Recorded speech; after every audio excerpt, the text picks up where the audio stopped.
everyone. My name is Reverend Liz Emus. I am the Minister of Education here at First United Methodist Church. And we're going to pause a minute on our discussion every week of Acts, the book of Acts, and have a quick commentary on a sermon that we heard from Pastor Marita yesterday on Luke 19, 1 through 10. This is the story of a man named Zacchaeus. It is 10 verses. Zacchaeus is only mentioned in these 10 verses. No other gospel discusses this person.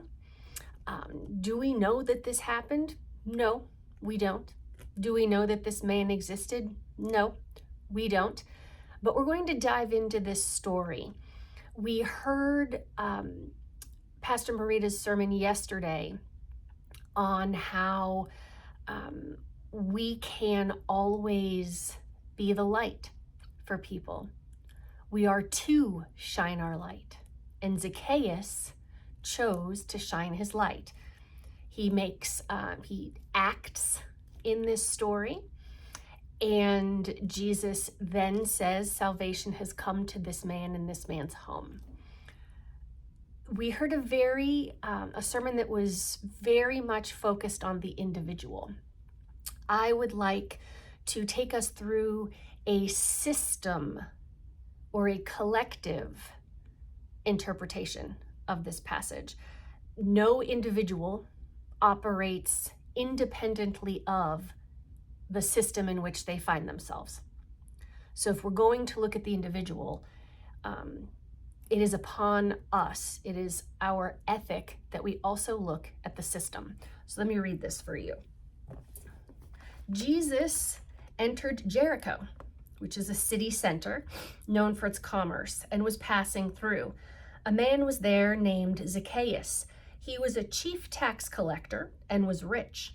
He was trying to see who Jesus was, but on account of the crowd, he couldn't because he was short in stature. So he ran ahead and climbed a sycamore tree to see him because he was going to pass that way.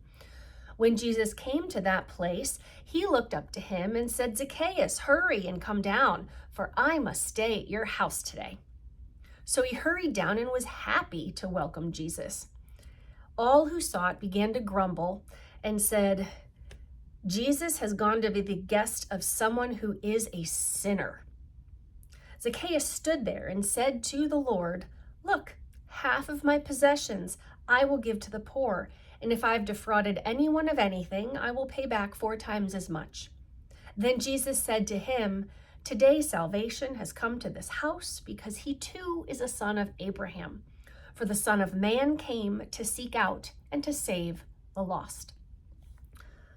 The first thing I'd like to point out is that in the Hebrew interpretation of this story, because this is a Jewish story written by Jewish people, this is not a story of repentance.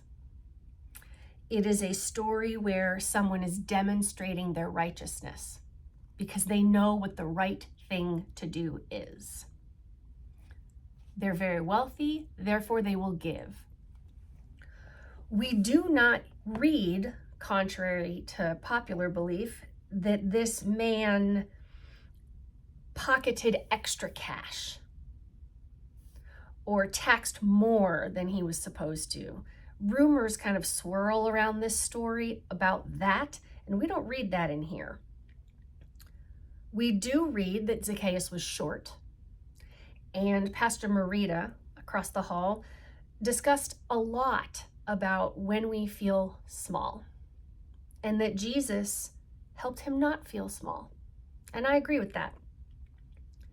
But I also want to pause here and really stop talking about the individual and talk about that person, if we must, in the system in which that person lived. Zacchaeus is a Hebrew, and there is a strain of Christianity that would tell you that Zacchaeus repented and redeemed himself through the work that he did, giving extra to the poor and the oppressed.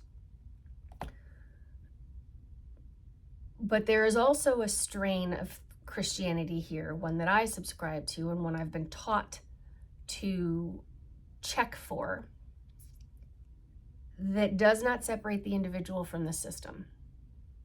Zacchaeus was a Hebrew. Judaism had not yet become a term yet, so he was Hebrew. He was a member of an ethnic culture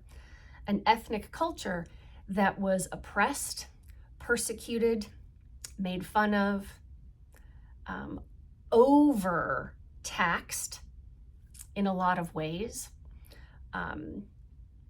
Every 4 barrels of grain that a Jewish or a Hebrew farmer put together, they got to keep 1.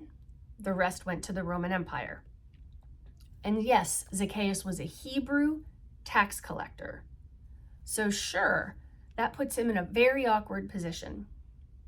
But as I was talking with my son about this yesterday, what do we know about Zacchaeus?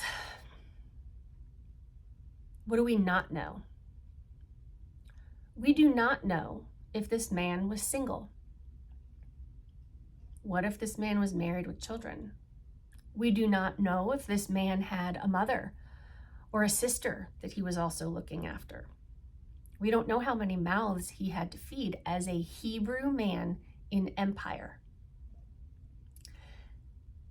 There are very few ways for a Hebrew at this time to earn enough of a living in an economy not built for them to survive.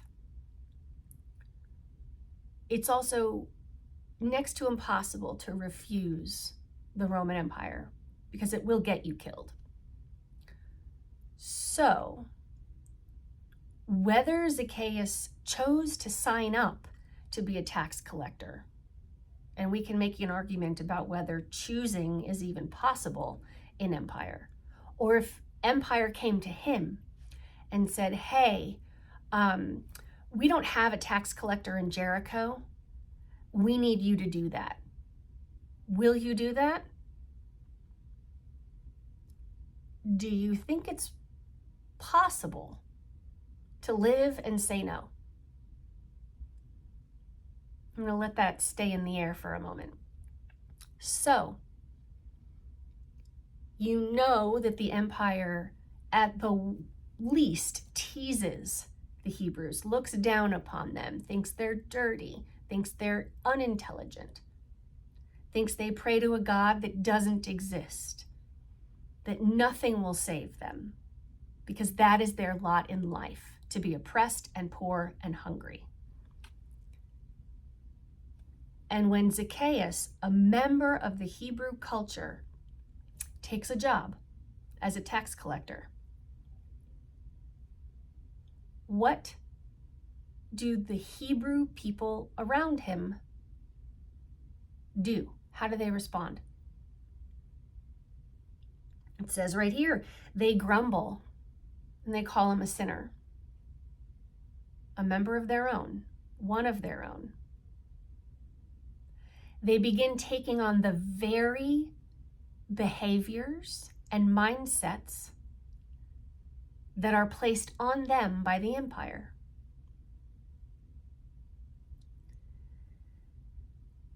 So now Zacchaeus is an outsider everywhere. He's small no matter where he is. And as Marita said yesterday, Zacchaeus doesn't invite Jesus to his house. Jesus, in front of everyone, Hebrews, says, Zacchaeus, I want to come to your place. I'll be there in a minute. Can't wait to hang out. Why would Jesus do that? Is this only about the individual? Or could this be about what individuals are forced to do due to system sickness? Who was saved in this story? Who was redeemed? Who was made righteous? Was it only Zacchaeus? Or is it possible that the crowd that had been oppressed for generations realized it too oppressed others and also needed to make some changes? Think about it, and amen.